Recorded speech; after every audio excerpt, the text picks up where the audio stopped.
Hi, everyone. Welcome to Turning Point. I'm your host, Blaine Birch, co-founder and CEO at DryRun. And joining me today is Jared Spiewak, founder and lead strategist at Comet Fuel. I'm really excited to talk with Jared today because he's helps with online marketing. And of course, that's an area we're always struggling with. And more it's an area that we have to be so focused on.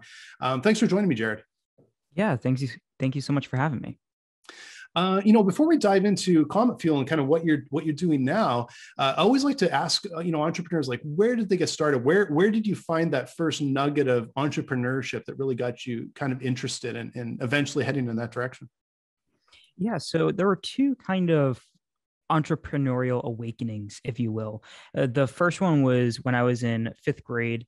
I was able to watch movies that a lot of my friends weren't allowed at the time, which were mainly horror movies. So the original Child's Play, The Cube, Jeepers Creepers, a lot of some older horror movies, some more modern, early 2000s. And I was really fascinated by these movies. So what I would do is I would go into the school library and I would type up basically a plagiarized version of that with the setting being the school now, basically the same plot, but the characters being students.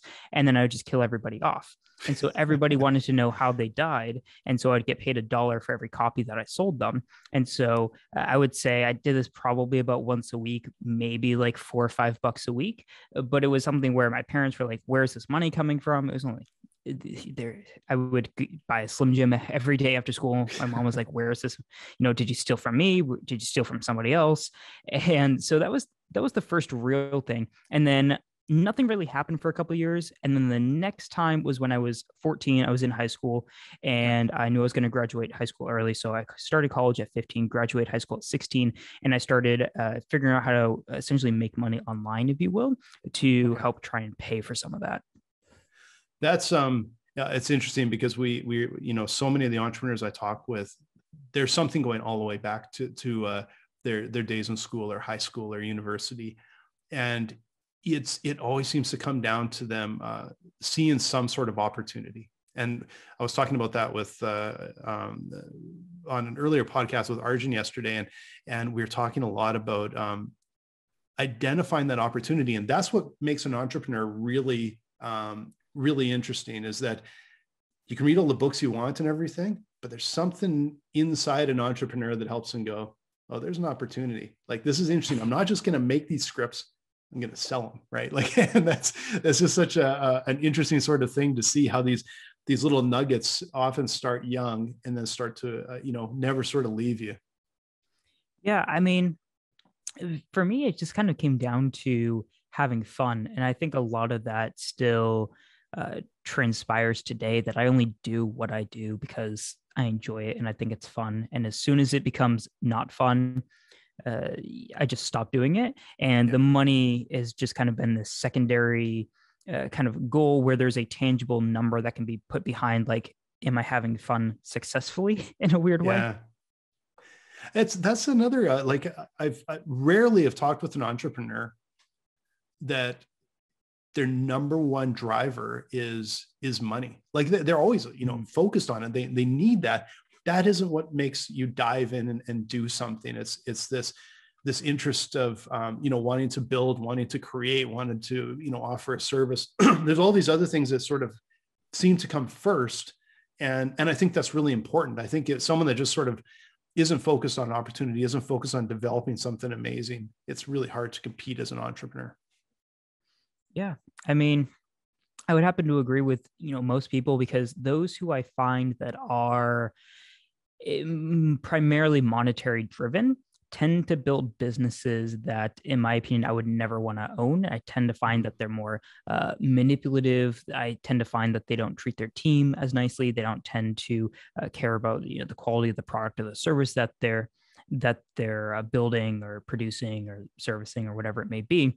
And so, I'd have to agree that, most people, the monetary factor isn't the primary. And for those who it is, I would say, at least in my opinion, then those are the people that I try not to associate with. Yeah. Yeah. There's seem to be two very different camps in the um, entrepreneur. I suppose at times I don't see some of them as entrepreneurs as much as maybe just, as business owners, and they're focused on a different thing. They're not focused on building something great. Right. Mm. Um, The one thing that I caught was you said you graduated high school at 16. That Yes, seems awfully early. yeah, just a little bit. So I used the same method for graduating high school early as did with college, which I graduated about a semester early, which was that I had a friend at the time. So a little bit more backstory is my grandfather graduated high school at 16, and that kind of got me interested. I'm an incredibly competitive person. And so when I hear that, I'm like, all right, cool. I guess I have to do that too. So the first day of school, I asked my guidance counselor, who kind of controls all that. I was like, "Hey, what do I have to do to graduate early?" And they're like, "Well, we don't allow that at the school," which I knew was complete BS because one of my best friends at the time, her sister was graduating early, and she was the typical like straight A student that was graduating about a year early. You could take up to 8 classes. Normally, people would have 6, and they'd have like a lunch in a study hall. So 6 to 7 was the average. She was like 8 classes all day, every day. Perfect straight A's, etc. So she graduated early. So I knew it was possible. And so I just thought about it a little bit and I went, okay, so what happens is if you fail a class, instead of going to summer school, what you can do is go to an online school, take it at your own pace. And then as long as it's done by the start of the next semester, you still get the credit for the class that you failed.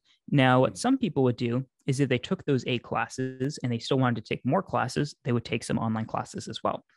So I said, okay, well, what if I just essentially go to 2 high schools then? So I was taking just about as many in-person classes as I was online classes while still being a CD student, so just barely above passing. And I had the credits that I needed in order to graduate early. And then some of that was through a Running Start program, which was a dual high school college enrollment class, which I took a couple courses on, which is how I started college before graduating high school. Okay, that's pretty amazing. I have to admit I had a very different high school experience, and when I showed up, because I was always interested in everything, and I kept my grades up, knowing had to be able to get into university.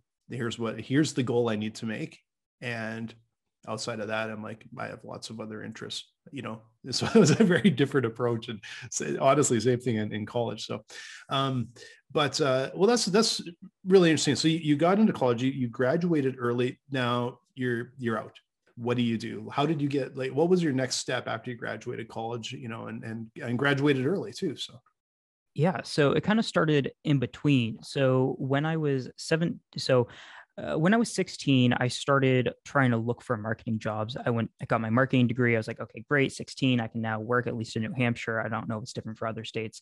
So I started looking for an actual job besides like the food industry jobs that I kind of held for 3 or 4 months at a time.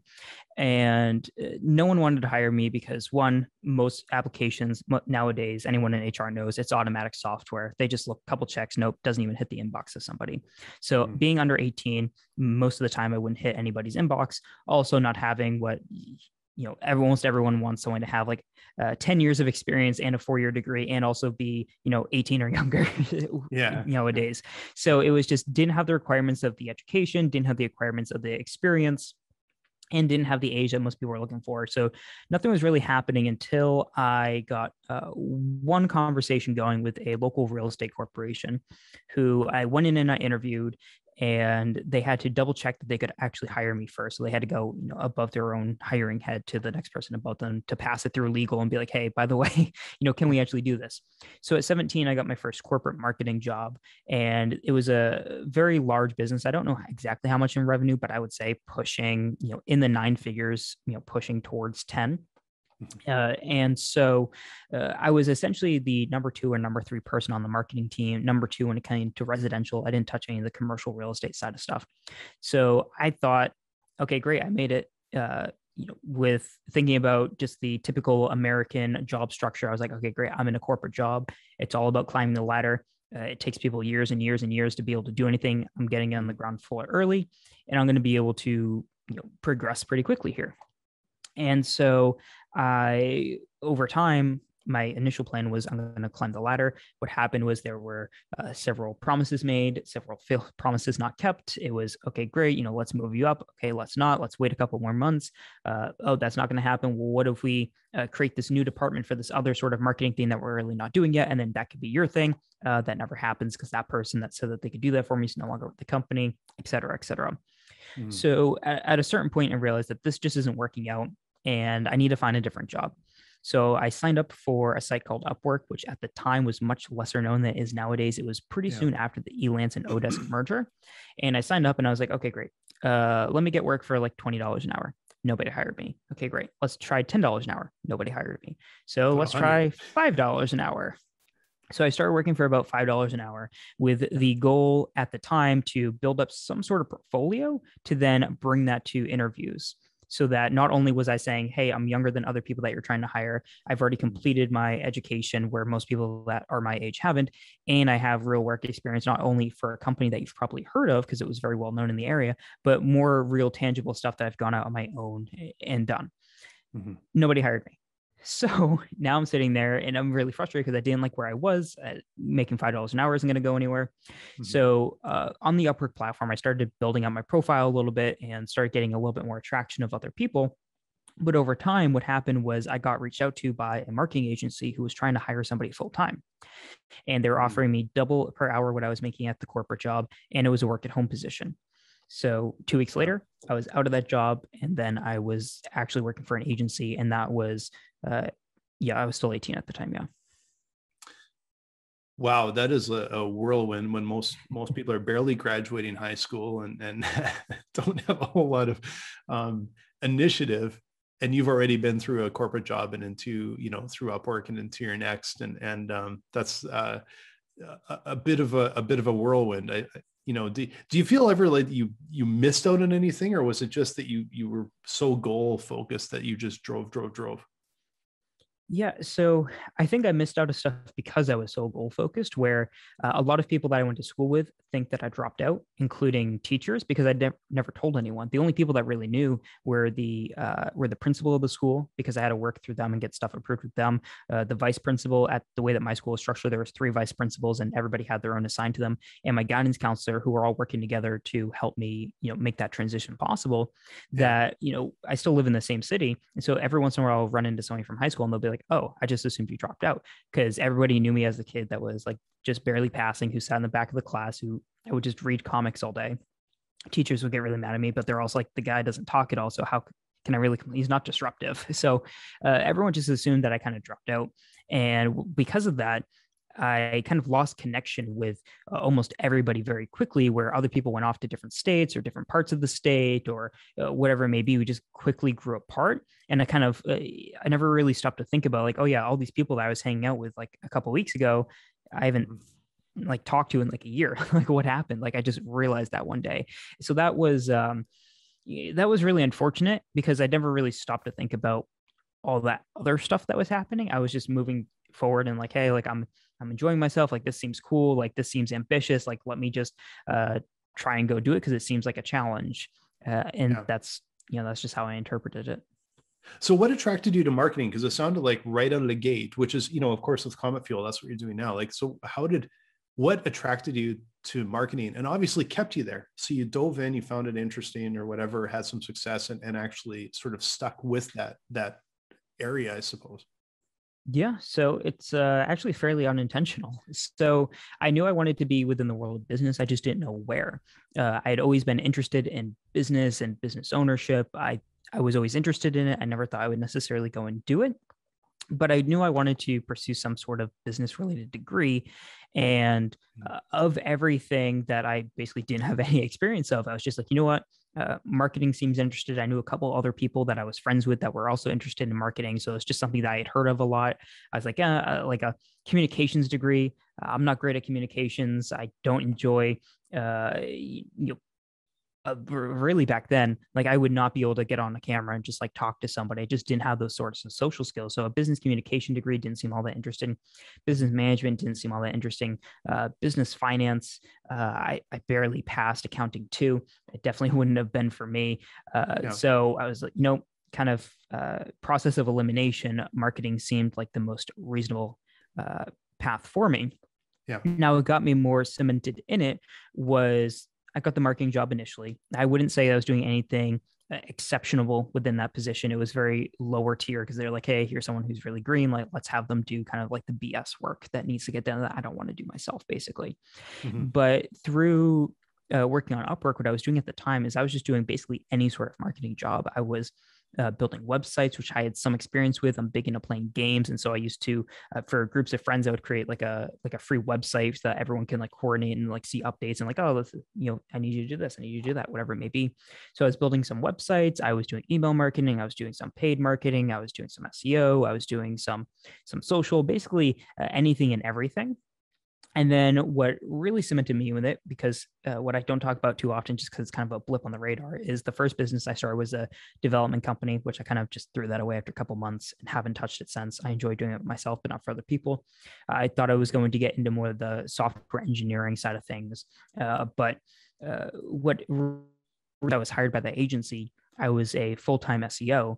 And then I would say within 3 to 6 months, somewhere, I would say more so like 4 to 6 months, I was promoted to the lead SEO strategist, in which case I had a lot more responsibilities. And so then I started spending, I was probably working 12 to 14 hours a day, but it wasn't really work because it was things like, okay, great, I'm playing games, but in between games or when I'm dead, I'm waiting to respond or whatever it may be, I have a laptop next to me and I'm reading every article that has come out in the industry for the past 2-3 years. And I'm just going through, just reading hundreds, if not thousands of articles, listening to every podcast, just consuming as much knowledge as possible, that it's very hard to, if you're not interested in something, you're just never going to do that. And so I was really interested in it. It had all the technical aspects. It had some creative aspects. It had some, a lot of nuances where everyone kind of approaches it their own way. It's not just step 1, step 2, step 3, which I find very boring. And if it's not fun, then I'm not going to do it. And so that really, really engrossed me within the world of marketing at that point. And if I didn't have that, then, who knows what I'd be doing today. Yeah. Yeah. So you had the opportunity then to become like an absolute expert in, and you mentioned SEO, like that was where that next step was, where you became a real expert in that area. So when did you decide, okay, this is, I've worked here, you had this opportunity to probably again, climb up this corporate ladder, where you decided it's not for me. I'm heading out on my own. I have this expertise now and I can build a clientele, which was different than when you started with Upwork. Now you had a different opportunity. How did that all sort of flow? Yeah. So I worked basically exclusively for that agency for about 8 months or so. I was there for just under 2 years. And after that 8-month mark, I was learning so much information, but they were a very niche company, which just did law firm marketing. And I was just on the SEO team. And so I was learning all these things that were applicable to like e-commerce businesses, that were applicable to smaller businesses than the businesses that we worked with, that were applicable to larger businesses than the businesses that we worked with. And so I had all this interesting ideas that not all of them could I actually implement, and some tactics that I want to use, just no, we actually do it this way, so you can't do that, or we have this person that does that, so you can't play around with that because that's their job, and those sorts of things. So what I did was I started working with other agencies at the same time on a contract basis, mostly companies that were already established, that just wanted to also offer SEO, that just wanted to have someone that could work for their like 3 to 5 clients that they had. And so I started to be able to kind of take more responsibility in different aspects, where I would only need the sales skills to sell myself to 1 or 2 different people, but then have maybe 10 to 15 clients that I could then run the projects however I wanted, allocate budget however I wanted, use the tactics that I wanted, implement it how I want to, communicate how I wanted, et cetera, et cetera. So that started giving me more confidence in being able to do things on my own. And then I would take on some direct clients or individual businesses that I would work one-to-one with. And that was initially just a side thing that, okay, great. At the time for my age, making about close to about 100 grand a year, while still only having to work like 7-8 hours a day of actual work. Then everything else is just kind of incremental, like learning, kind of like my own time, playing around sort of thing. So I was doing, quite well for my age, but what I wasn't happy with is that over time, my more business mindset started to kick in, and I started to look at how the agency was run, because being part of the leadership team, I could see some insight as to how account management, project management, finances, et cetera, were being run. And I started to have some suggestions where it was like, hey, I think we should do this. I think we should do that. I think we should do that. A lot of which just either didn't transpire into anything or just shot down or whatever it may be. And so I was like, okay, maybe I'm not all that smart. But then I would find other businesses that had actually implemented what I had, not that I told them to do it, just that they had done it on their own. And I went, oh, so this thing that I thought would be viable that they didn't think so. I've essentially now proven it to myself that my idea was validated, or at least that it could work for some companies, not necessarily this company. And so over time, I felt as though that the company that I wanted to work for didn't exist. I'm pretty basic, easygoing. Like, I don't really care. Do I own the business? Do I not? You can still do the same thing either way. It's just that what I wanted to do, I didn't have the ability to do. So, okay, great. The easiest path to this was starting my own thing. So over the course of about, I would say this at this point, I'm about a year and a half in. So over the course of about the next 6 months, I started taking on a lot more clients. And then I went from full time down to part time, and then eventually from part time down to no time. This was the end of 2018. And then I was sitting there with, as a freelancer, I was at multiple 5 figures in revenue. And I was like, okay, great. What's next? Do I continue freelancing or do I do something else? So I thought about it. And then February 2018, sorry, it was the end of 2017. And then February 2018, I said, okay, great. I think it makes sense to start an agency. And then I started an agency, which at the time was called Blue Dog Media. Okay, and that is what sort of basically became Comet Fuel, like, I believe, right? Yes, about 3 years later. Okay, it's being a little bit more gray here, I look at that, and you may not realize how rapid an ascent that is. It's, I know when I was younger, and I started my first business early as well, and it felt like it took forever to start that business. It was like 2.5 years or something like it. And it's that's how I relate to this, was this absolutely rapid ascent into your own business. And it was again a fairly common thing that I see with entrepreneurs, is that it's not like you just sort of walk out one day and hang up your shingle. There tends to be a bit of a transition. Like, there's a bit of a plan. You start getting pulled out because you have these clients, and it's a terrific way to do it, because it really lowers the risk unless you focus on the business and not on, making sure you're getting that very first client and getting cash in the door. Yeah, well, this is where I was incredibly stupid, because during this transitionary period, a lot of it was really new to me. Well, almost all of it was new to me, where I could have jumped ship a lot earlier, but I was very afraid to. And then I learned a lot of those pitfalls after the fact, where what I had done is I had built something that was making quite a bit of revenue, but was very unstable rather. Mm-hmm. And what happened was, from December 2017, doing pretty well revenue wise. And when I made that transition, I also knew I was working way too much. It was really like that 18 to 20-hour days. I always say that I was living the Gary Vee lifestyle without the Gary Vee enthusiasm. So it was just day in, day out. I had rented an office space because I assumed, hey, that's how you know you made it, when you have an office, which had the traditional, really thin carpet floors, below that just being concrete. And there were times where, okay, great, I'm spending 2 to 3 days in a row just sleeping on the carpet here, waking up, working for a couple hours because I have a meeting, and then passing back out for a couple hours and waking up, and then doing that, where eventually it was just it's not sustainable. I hate it. Ultimately this sucks. So I fired about half my clients to make the workload a little bit easier. And then, because of how unsustainable it was, the quality of work that I was producing was also degrading over time. And so over time, a couple clients fired me. And so what happened was, I went from about 20,000 in monthly recurring revenue in December to about 3,000 in February. And I had the office space that I had to pay for. Luckily, I was still living with my parents at the time, so I didn't have to, worry about those sorts of expenses. But basically, instead of paying myself anything, I was paying rent. But what this did give me was that opportunity to go, okay, great, I have basically nothing going on right now. So now I can actually think about what that next step is. And that's where I actually started before. I'm like, what did I want BDM or Blue Dog Media to kind of look like? How did I want to offer services? How is that going to plan out? What's the pricing and all that kind of good stuff that sort of formulated at that time, where I think if I didn't have that drop off period, what I probably would have done is I would have just hired somebody else to do things in just as unstable as a way that I was doing it. And then revenue would have grown. I predicted at the time, based on what I had going on, it probably could have gotten up to about $50,000 a month, just kind of repeating what I was already doing.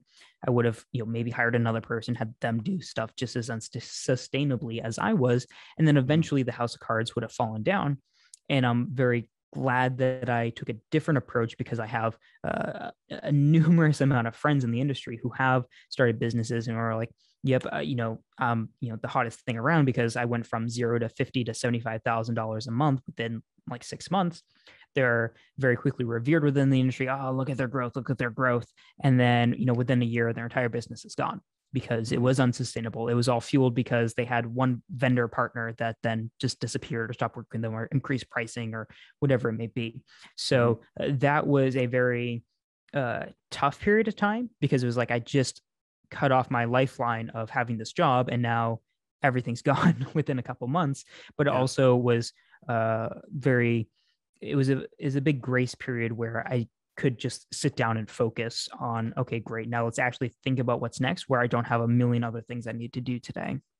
Yeah, it's the famous line of working on your business rather than in your business, and it's a transition that I think it's so common for entrepreneurs. Where entrepreneurs almost always start in some domain area that they really understand. Like that's really common, especially in a service industry like this. And it is a really big transition to be able to go, okay, I'm no longer this, I can't be focused on being a strategist, or for me, like actually doing the creative work, being a designer. Like I owned a creative agency for over a decade, and it really didn't take long till you basically transition into being like management. Like you don't do stuff anymore, you have staff to do stuff, and all the problems completely change, where you're dealing with growth and staff and cash flow and sales and all of these other things, and you get further and further away from outside of like almost like quality assurance. You start to get further and further away from the actual delivery, right? But it's an important transition often to go through if you want to grow. It's either you basically stay small and you become more and more specialized and elite and very high priced, but you don't grow the business. And that is a terrific way to run a business as well. It can be really profitable and really satisfying if you like doing the work, or you tend to become more and more of working on the business and bringing people in to actually do the work in the business. Yeah. So what I've seen through working with agencies, when I was freelancing with them, to consulting, to just going to events and just chatting with people, is one of the big pitfalls that I've tried to avoid, because I've just seen it so many times, is when the growth does happen, the quality of work can slip as well, especially when it's started by somebody who has that passion of, okay, great, I'm going to learn everything, I'm going to test everything, I'm going to break everything, where inevitably some of the people that are hired are going to be that person that is show up at 9:01, leave at 4:59, don't talk to me till tomorrow, where it's just, I want the task, I'm going to complete the task, it's going to be done on time, it's going to be done well, but unless you tell me how to evolve, then it's going to be the same way over and over and over again. So what I have really tried to focus on is sustainable growth amongst all else, because I've seen companies that have been around for 5-6 years, specifically within the agency space, that have a team of 40, 50 people that are doing several $1 million in revenue, and then realize that, oh, wow, what we wanted to build is not where we are. But in order to make that change, we're going to have to make half our team redundant, or we're going to have to fire half our clients because they're not the actual people that we want to work with. And so what I've tried to focus on is, so the way that we run things is, I say that we're a boutique agency, which to me means we only work with about 25 clients at a time. And so once we're full, basically it means anyone else that comes our way, prices automatically go up. And over time, our average pricing goes up. Basically, that makes that a lot easier. But what happens is it keeps account management time quite low, because what I've noticed is that one of the biggest pitfalls people have had is having the point of contact that they have not being someone who knows what it is that they're actually talking about. And it's, oh, you asked a technical question, I'm going to have to ask that person, who's going to have to ask that person, who's going to respond back, who will respond back to me, etc. So that's one of the things that I've tried to stay involved in as much as possible. And oops, hang on, sorry about that. Everything just broke on my end. All right, sorry about that. These are connected to Bluetooth, and I didn't realize that. So something else got an alert, and it turned everything else on. Okay. Oh, I've had that happen. I literally have to shut my Bluetooth off of my phone, because I've had that same thing. I'm talking and all of a sudden my phone will buzz and everything, like my headphones disappear. It's not just you. It's not just me. This is something they really have to manage better. Yeah. Ridiculous. All right. So one of the things I noticed on the account management side was that it has paid a lot in terms of our retention as well for me to still be involved in one of those areas. And so, like, when it comes to our retention, like if we lose anybody in less than 2 years, like something's probably gone wrong. We still have people that start with us essentially day one. Now, what I've tried to do with the sustainability is go, okay, great. When we're full in terms of client capacity, we spend a lot of time figuring out how to do the same amount of work in less time with the same amount of quality, which over time goes, okay, great. Now we can take on slightly more clients. About a year ago, we maxed out about 20. About a year before that, it was about 15. How can we do the same? How we can do maybe even more with less resources, with higher margins, et cetera.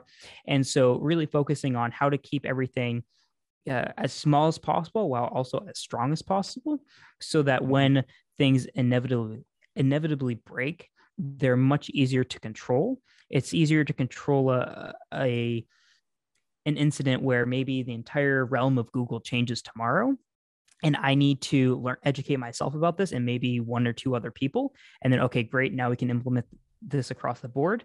Where, when I talk to those companies that are like, okay, great, we have like 600 employees.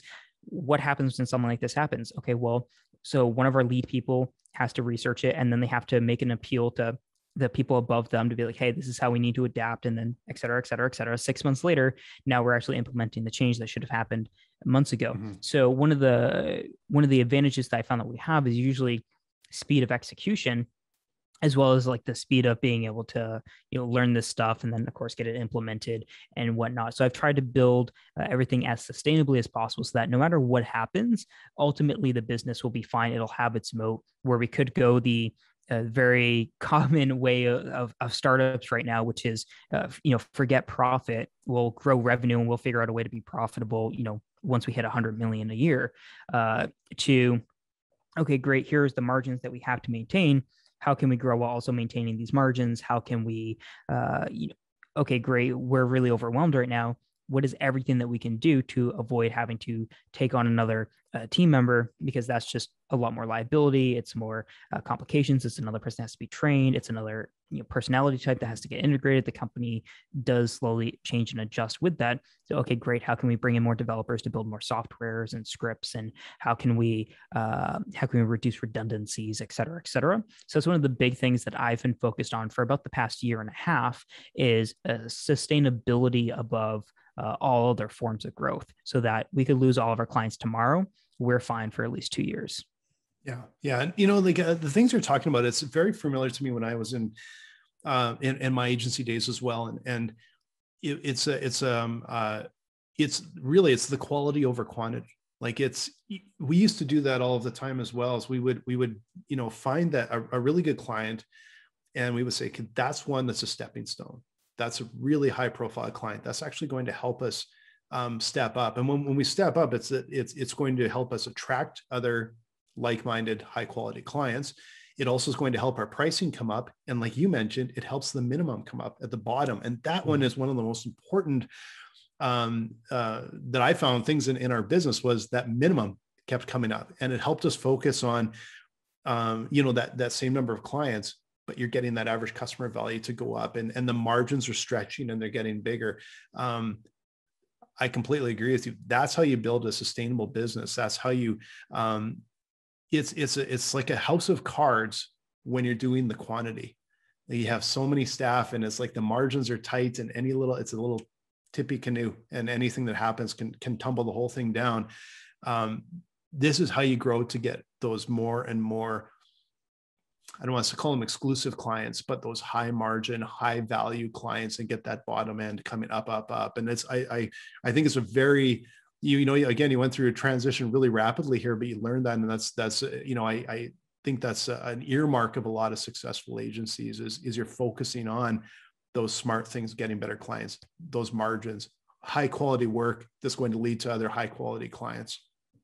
Yeah, especially cutting out BS related work. So I thoroughly enjoy automation because I find it fun to be like, here's this thing that took 20 hours and now it takes 8, and I can press a button. I can just watch it do its thing. Like, I find that hilarious for whatever reason. And there's a lot of BS work that can happen. And if you go on Reddit, you'll find a bunch of fascinating stories of someone. There was one story where somebody was hired to do some basic accounting work for like a construction company. And what they had to do is they had to take like, I'm going to make it up because I can't remember the exact details, but it was like labor hours times labor costs, and then they had to like sum it out in the next cell. And so the company was paying somebody 8 hours a day to take out a calculator, do the math, put it into the next cell in the spreadsheet. And then this person that went in, it was like a summer thing because they were on like maternity leave or something. And they completed the entire spreadsheet in like 30 seconds, just doing, a sum equation, then just dragging the arrow down. And, there's obviously that's a gross oversight, and, it seems kind of silly, but sometimes those exist in a variety of different ways where it's like, oh, the software that we're using actually has a CLI or a command line interface. And so we can run everything that we want to do just through a basic script. And so it's very common in the agency space to have like an army of VAs doing a lot of the like lower task stuff. I haven't had a VA in the business in over 2 years because all that stuff I found that could be almost completely automated. And instead of waiting for someone who's on a time zone 12 hours ahead to assign them a task right now, in 8 hours they'll see it, and then maybe by the time I wake up tomorrow it'll be done, I can get it done today. So not only can we do the same work for less cost, but also in less time. And so that then there's value created with that, where, okay, great, it'll take somebody 3 weeks to do this, it'll take us a week and a half. So trying to find where those inefficiencies and where those redundancies exist, and really hunker down on those and go, okay, great. Hiring somebody means either we've stretched ourselves as far as humanly possible, or there's something that that we're kind of missing now, where it's like, okay, great, if how can we get one person to contribute $60,000 a month in revenue compared to the 20,000 that they're able to do now through building software, through streamlining their work, through whatever it may be. Yeah.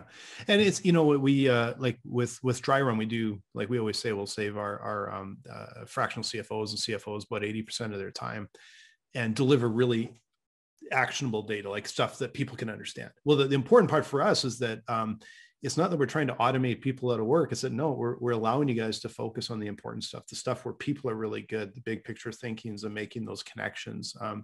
That stuff's really important. When it's a little thing like that where it's automated, nobody really probably wants to do that anyway. So it means that you can spend time on the important stuff, and that's I think a really a critical sort of service that you're offering. Is going to free those businesses up. It's going to free your team up, and you're looking at the bigger picture of how you grow these businesses. Yeah, I mean, one thing that I wish I could do again, because I just think it'd be really fun, is getting hired by one of these agencies that makes like a stupid amount of money a year, like $200 million a year, that has like 10,000 clients, and just going in there and seeing, oh, this thing that you spend 200 hours a month on, it can be done in like 30 seconds. And because it's also one of the benefits of the economies at scale is that the returns on that can be quite massive. And so that can be, again, I just think it would be fun. But yes, there are so many inefficiencies that I really try and hunker down on, and it saves so much time, and it makes it easier for clients, it makes it easier for us, and so on and so forth. I do want to dive in a little bit of, like, we were talking about how you've built this business and these clients, like how you've automated things and everything. But in the end, I'm really curious about, what is it that you're delivering to these clients? Is it still very much on the SEO side, or what is it that you guys offer that help, that's so attractive to them? Yeah, sure. So what we do is we help exceptional businesses fuel their growth through paid media, earned media, and owned media, which essentially equates to owned media being their website. So helping them produce content, helping them build that up through the SEO side of things. Earned media, which also plays into the SEO, but there's a big SEO is kind of just an umbrella term, so it also plays into the PR side of things. So digital PR, which is really just PR, it's already existed, but the SEO industry loves putting a new name on something that's already existed and then acting like it's brand new. So digital PR is the new thing that you're supposed to call it, which is PR online. And so that's the earned media. And then the paid media is the advertising stuff that right now we specialize in Google Ads within all the networks like Google Ads, which also includes YouTube for anyone that's unaware that Google owns YouTube. So that's primarily where we focus ourselves. But we did start initially as an SEO company. That was back in the BDM days. And then from day one, I knew that was going to rebrand. So about a year and a half in, I started working on the rebrand, and then 2019 and 2020 worked through the rebrand, and then early 2021 launched with the public version of Comet Fuel. And about a year and a half ago, we adopted Google Ads as a service after we were studying it for about 2 years until we felt about comfortable enough to actually offer it as a service. And so it's a little bit more like of a holistic view. So you actually, look at your clients and say, okay, they're we this sort of like this inbound or their content or their own strategy and this and that, and you can kind of package that all together and figure out what's best for that client to be able to really make the most of the market for them. Yeah, I mean, we try to be as helpful as possible, but only offer the services that we're incredibly confident in. So when a client comes to us and like, oh yeah, by the way, we'd love help with LinkedIn. Say, yeah, I'm sure we could figure it out, but we're not LinkedIn experts. I'd rather you hire somebody else, give them the money who's probably going to give you a better return. But because we and I have the marketing, the business, and the finance background, or at least business finance, at least nowadays, it's nice to be able to go into those conversations and be like, okay, great, here's what you're doing on Facebook. We can't help you on Facebook in terms of managing it, but I do know that this problem that you're having, change the setting, or like I'll also add in this tracking code, because then once you go into analytics, it'll make your dashboard a lot easier to read. And then you can compare Google against Facebook a lot easier. Or one of my favorite things to do is everyone in the marketing industry right now loves talking about lifetime value, mostly because advertising costs have gotten really high that most people aren't necessarily making profit on the first purchase. However, what a lot of people that only have marketing backgrounds that don't necessarily look at the business or the finance side of the stuff don't consider are cash flow and burn rates. And when you look at it and you go, okay, great, you'll be profitable on the lifetime value, but that means 6 months before you're profitable. Well, what does that actually mean if you're spending, 5,000, 50,000, whatever it may be per month? We map that out on a graph. It'll take you to 7-8 months until you're actually profitable overall in that campaign. Do you actually have the cash flow to support that? Do you actually have the burn rate to go in the red, let's say $40,000 before you actually start, or maybe $30,000? And then it'll take you an additional 4 months to get that in the green overall. Can you support that? Is that viable for you? And just running through those numbers, where that's something that we're fairly confident that most people aren't running through. And as soon as we start talking about that, it's like, oh, I didn't think about that. So we do what we're best at, but we try to be as helpful as possible, because it's just common courtesy. Yeah. And you're speaking my language when you start talking about that. That's so much what we do with Dry Run, and our fractional CFOs and CPAs are helping their clients do exactly that. Like, there's a number of ways to burn through cash and have a burn rate and shorten that runway and all these things that they're dealing with all the time. So that's what you're explaining, talking about there is close to my heart. Of course, that's what we do here. So who is your ideal client? Who would be, if you're, the people are out there listening today, who should be in touch with you to talk with you? And I know you said you've got a kind of a fairly tight roster right now, but if you want to bring in another client, who should be talking with you? Yeah. So generally businesses who are 7 figures, maybe pushing 8 figures, once it gets above that, we really have to look at what the red tape is. If there's too much red tape, unfortunately, it just doesn't work. It has to go through 12 layers of approval. And by the time it gets approved, the opportunity's gone. If it's under that, it's usually high margin, usually service-based businesses under that mark where you'll find those high margins. And usually what we're looking for is less of a business type and more of a personality, which is, do you have a specific business and marketing acumen that we can usually feel out pretty well on a discovery call with people? And beyond that, we're also looking at, is this a business that we actually want to help? Is this a business that we'd be a customer of ourselves? Because if we don't understand the business, and if we wouldn't be willing to own the business ourselves, then we're not going to take it on as a client. We're not going to help that business grow if we don't believe in it. Yeah, terrific. And how should someone find you if they'd like to reach out and chat with you? Yeah. So if you want to find Comet Fuel, you can go to cometfuel.com. And if you want to reach out to me personally, you can either connect with me on LinkedIn, or you can find me on YouTube, Jarrett Spiewak, which I'm slowly trying to actually build up some sort of content on there. Yeah, terrific. Well, thanks so much, Jared. This was a really interesting conversation. It was fascinating to hear such a rapid ascension and sort of what you've learned in that short time, and actually like how successful and the things you're doing are quite amazing. Again, everyone, if you're looking for some help with cash management and financial modeling, especially if you're advising clients as a fractional CFO or a CPA, please come check us out at Dry Run. We would love to talk with you. Jared, thanks again so much. I really enjoyed our conversation today. Yeah, thank you so much for having me.